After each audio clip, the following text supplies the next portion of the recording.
All right, let's have some fun. I'm Brook, and I'm gonna, I have a theory about amps. And that theory is, it doesn't matter very much what amp you play. Which is crazy because I put most of my energy into maintaining, restoring, collecting, organizing, and playing and recording with my amps. And I love my amps. So, you know, I play a lot of gigs. And the thing about playing in a band is if you join a band, you got to remember one thing. You're not going to have a free weekend for your entire life. You'll never do anything other than play gigs, which I accept and I love. If I go on vacation, I can't wait to get home so I can play more gigs. So with that, I don't really spend money on wardrobe, obviously, or shoes. I spend my money on amps. And I just wait till a good deal comes up, and if I see something I've been really thinking about, I will make a move.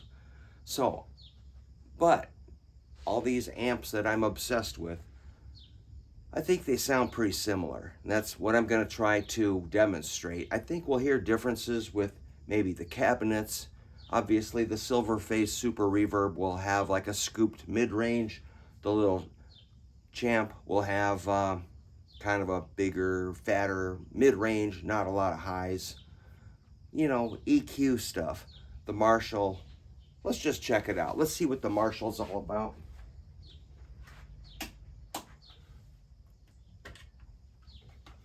I roughly went through these amps last night after a gig. Gave them a quick listen to. So this is a 1974 Marshall 50 watts, a JMP. It's not a plexi, and it's not hand wired. I've got an attenuator set on it, so then it's tolerable. I don't want to blow my head off here. So the volumes are set at 3 on both channels, and then I got my attenuator really eating the sound. Attenuator is fully knocking the sound down. Make sure. Oh.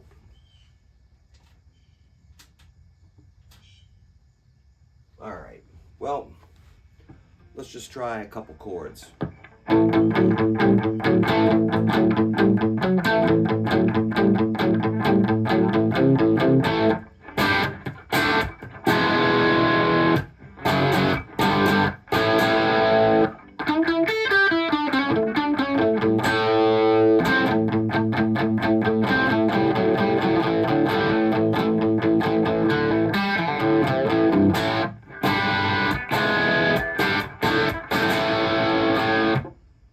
So yeah, that's really cooking at turn up to 3. The distortion is pretty hot.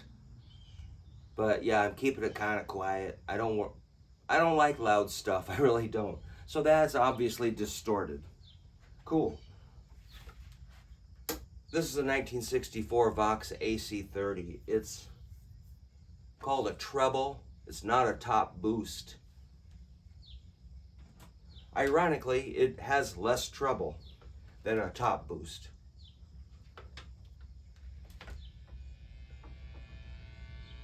Let's see what's cooking here, man. Whoa.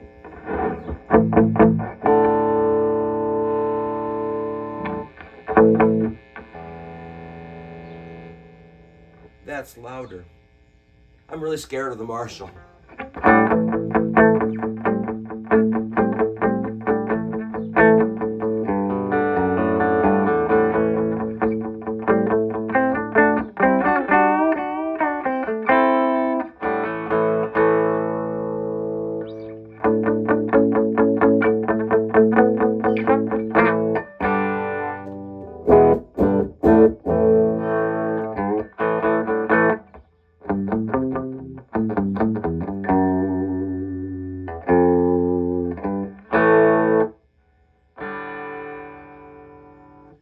turn that down a little. Ooh, pedal board.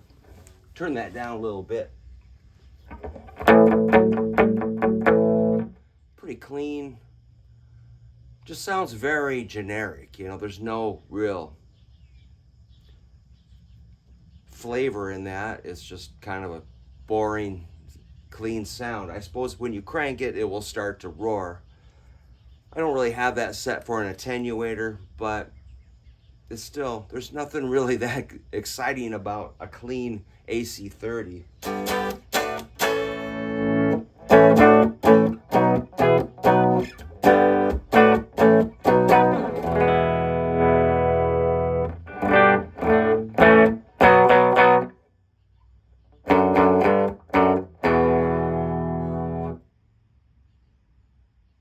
Cool. I mean, you know, it's really, I really wanted that really bad. It's like, it's cool. What am I gonna do with it? It's too big to carry around. It's too delicate. It's too. I mean, you know, I don't want to scuff it up. So I'm kind of there. It sits. I don't know. But I wanted it. That was my dream, is to have a 64 AC30. It's cool. I'm not sure what I'm gonna do with it. All right. This is a 1955 Fender Champ. Another one of my dream amps. All I wanted was a little tweed champ, a real 50s tweed champ. One that's beat up a little bit. It's got a little nice wear. I turned it up to about 4. All right, that's a little more crunchy. That's got a Weber speaker, I think. That's got more crunch because it's 5 watts.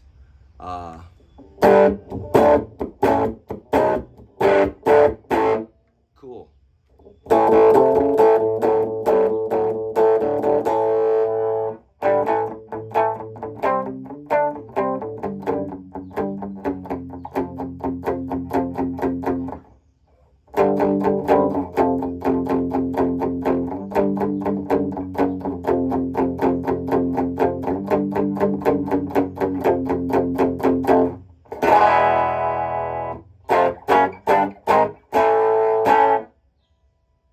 Wow.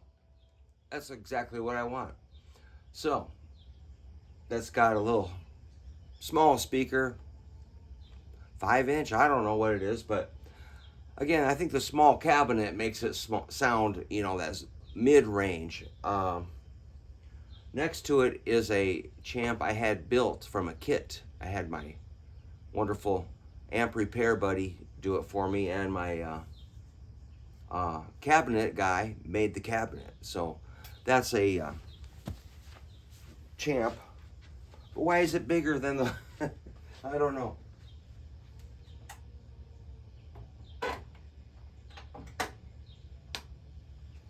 I have no idea. Wow, there's that. Pedal board.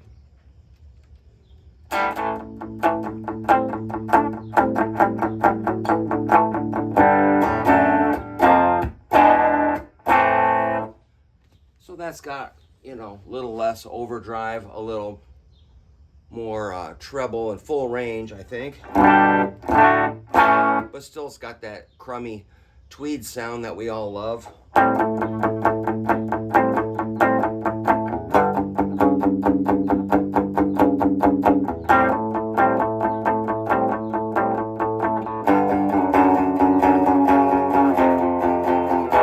What was I doing?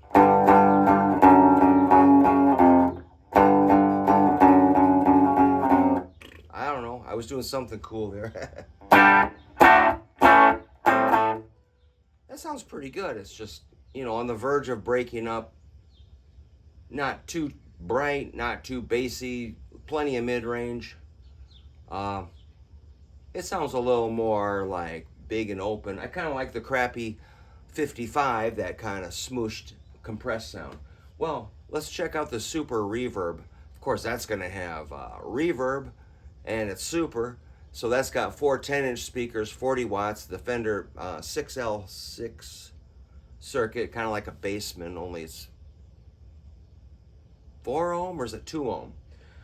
I forget, but yes, this will have really awesome treble and big bass and reverb. Not a ton of mid-range.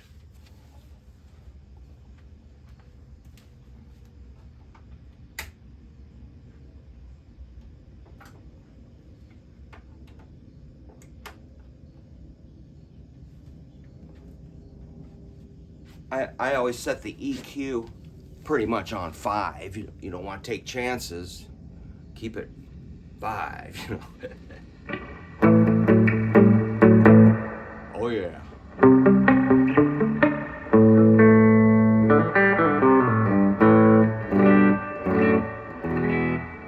Big clean.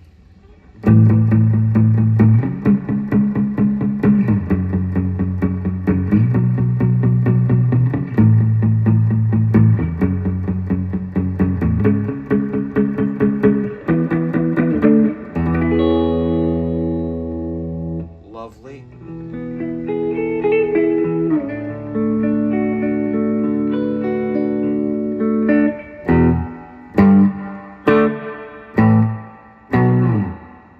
So yeah, man, that's a sound I'm pretty familiar with. The good old super reverb.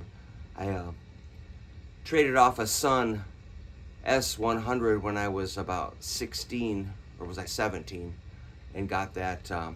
I got a blackface super reverb, so I played that a lot, and I've had a few super reverbs over the years. They're fun to haul around. They're kind of big, you know. I used to bring a pair of them to gigs, just because it was fun and crazy. Too much, but you know, it's more of a look. Just because I could. Let's go back to the Marshall.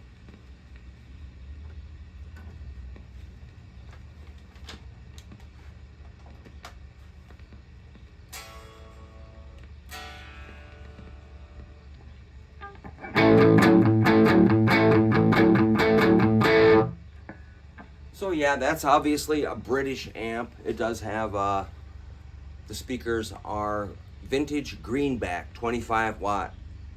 That cabinet is from 1974 also. So yeah, again, the Marshalls, you just gotta hear them distort. But what's so fun about the attenuator is turning it so it's not so loud. You stick a mic on it, you can record and just get that full, you know, AC/DC.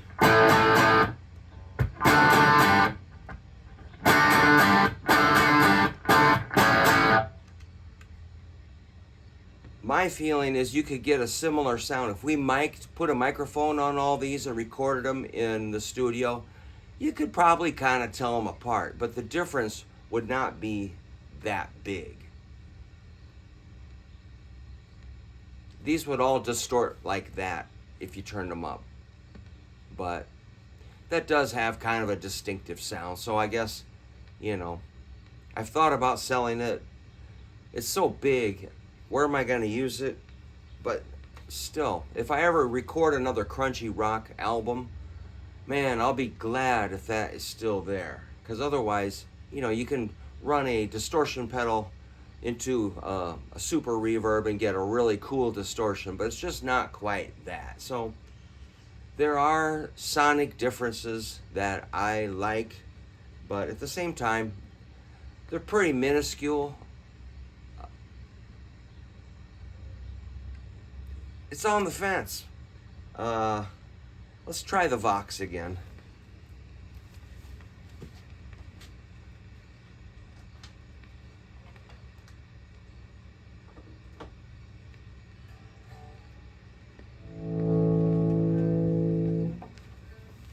What shall I play?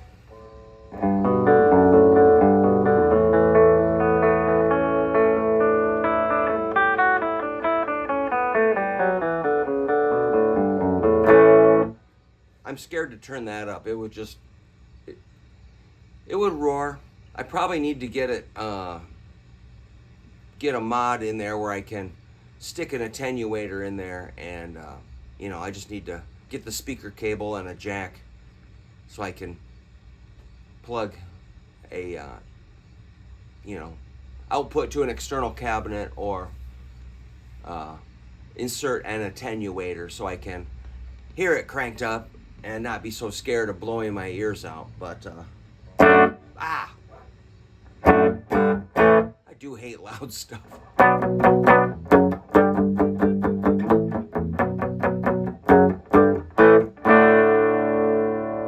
That's a nice clean sound. I do like it. I love it. It's wonderful.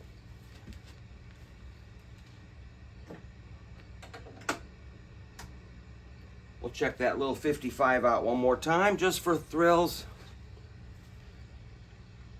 This is what Keith Richards uses when he is going to have a songwriting session.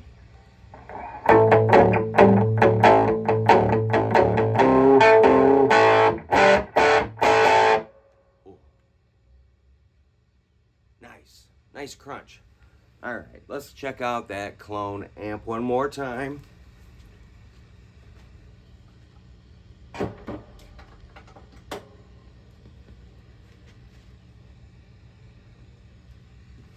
See if I'm disturbing the neighbors too much.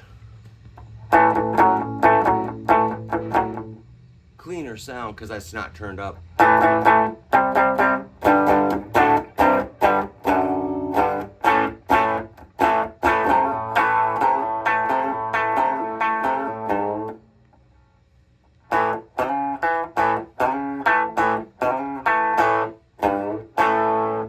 Cool.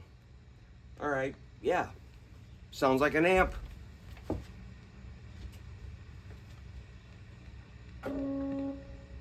What? It sounds like we got a preamp tube that's not happy in the super reverb.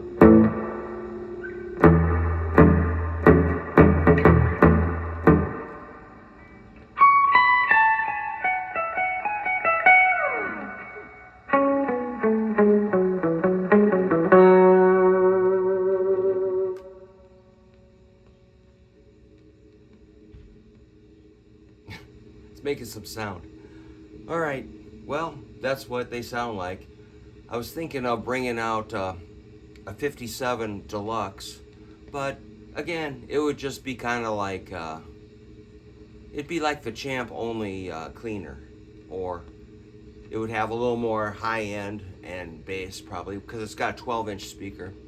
But at the end of the day, it's really fun. I do like the older amps. When I plug into like a, say like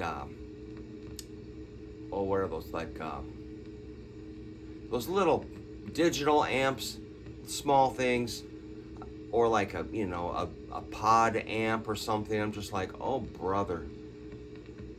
I mean, they can sound okay, but again, every amp is going to have its own thing, and maybe in certain cases those are really useful, but it's just because I'm old, I dig this stuff, and because I can still carry them, I want to see if I can pick them up. It's kind of a ego thing. You always got something like that. Like, well, we better call the amp guy. Can I drop it off, please? He loves it when I bring over a 80-pound amp, or whatever it is.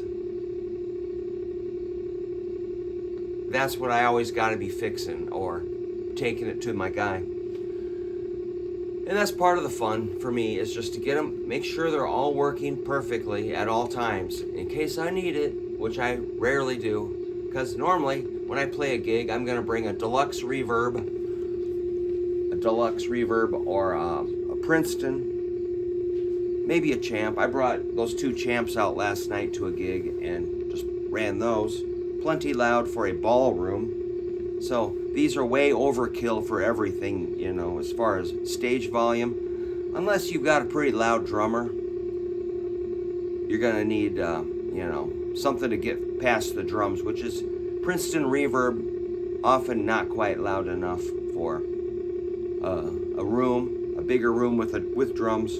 So a deluxe reverb is probably your minimal requirement for a gig with a drummer, and that will be just perfect. And so maybe we'll test, if you like this, maybe we'll do something like this again with a few other amps. We'll hear them. So I realize this is not scientific. This is just on an iPhone. The levels weren't checked with a dB meter or anything. It's super loosey-goosey. I just turned them on. Whatever. I don't really care. I'm just having fun. And that's how I am when I play a gig. I just turn it on, get a sound, and go. I don't sit there all day twiddling knobs. Oh. I have no idea what's going on. Could be a cable, could be a guitar, could be a tube. There's always something busted.